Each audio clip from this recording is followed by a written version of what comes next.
जर तुम्ही जानेवारी महिन्यातील कमोडिटी इंडेक्सकडे पाहिले, तर गेल्या 25 वर्षांतील सर्वात मोठी वाढ त्यामध्ये दिसून आली होती. यामागे वेगवान घडणाऱ्या परिणामकारक आर्थिक घडामोडी आणि भूराजकीय जोखमींचा समावेश होता. एका बाजूला टॅरिफ संदर्भातील अनिश्चितता काहीशी कमी होत असताना जानेवारीमध्ये अमेरिका आणि युरोपीय देशांदरम्यान ग्रीनलँड मुद्द्यावर तणाव आणि मतभेद वाढलेले दिसून आले. त्या काळात डेन्मार्क आणि नॉर्वेसारख्या काही युरोपीय देशांनी अमेरिकन ट्रेझरी बॉन्ड्स आणि अमेरिकी डॉलरमधील होल्डिंग्स कमी करण्याची शक्यता व्यक्त केली होती. जेव्हा अमेरिकी डॉलरमध्ये अनिश्चितता वाढ असते, तेव्हा डॉलर आणि कमोडिटीमध्ये व्यस्त संबंध पाहायला मिळतात. तर त्या काळात जेव्हा काही युरोपीय देश आपले डॉलर होल्डिंग्स कमी करतील अशी सर्वत्र अपेक्षा निर्माण झाल्यामुळे अमेरिकन डॉलर कमकुवत झाला. मात्र त्याच वेळी आपल्याला चांदी, सोने आणि इतर मौल्यवान धातूंमध्ये मोठी तेजी आपल्याला पाहायला मिळाली. अमेरिका आणि युरोझोन यांच्यात ग्रीनलँड विषयावर तणाव शिगेला पोहोचला असताना मौल्यवान धातूंच्या किमती वाढताना दिसल्या. आणि तांबे, अल्युमिनियम यांसारख्या औद्योगिक धातूंबाबत बोलायचे झाल्यास एआय आणि इतर तांत्रिक संबंधित वापरामुळे मागणी जास्त असून पुरवठा तुलनेने मर्यादित आहे.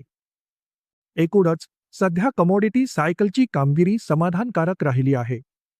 ऊर्जा क्षेत्रातही चिंता होती की अमेरिका आणि इराण यांच्यात तणाव वाढू शकतो, कारण अमेरिकेने आपली युद्धनौका इराणच्या जवळ पाठवली होती. त्यामुळे तेलाच्या किंमतींमध्येही वाढ आपल्याला दिसून आली होती.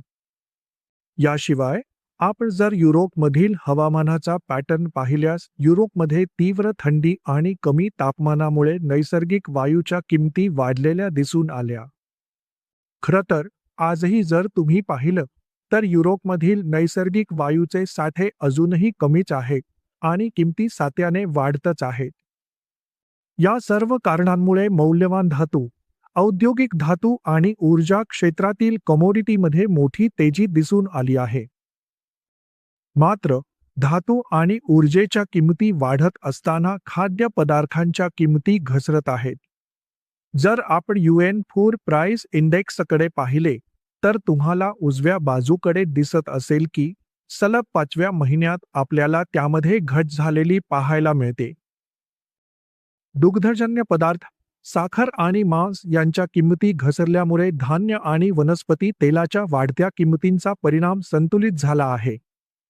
भारतात होणाऱ्या मोठ्या प्रमाणातील वनस्पती तेलाच्या आयातीमुळे त्याच्या किंमतींवर लक्ष ठेवणे महत्त्वाचे आहे. पण सध्या तरी परिस्थिती पूर्णपणे नियंत्रणात आहे. आपली महागाई अजूनही मध्यम आहे.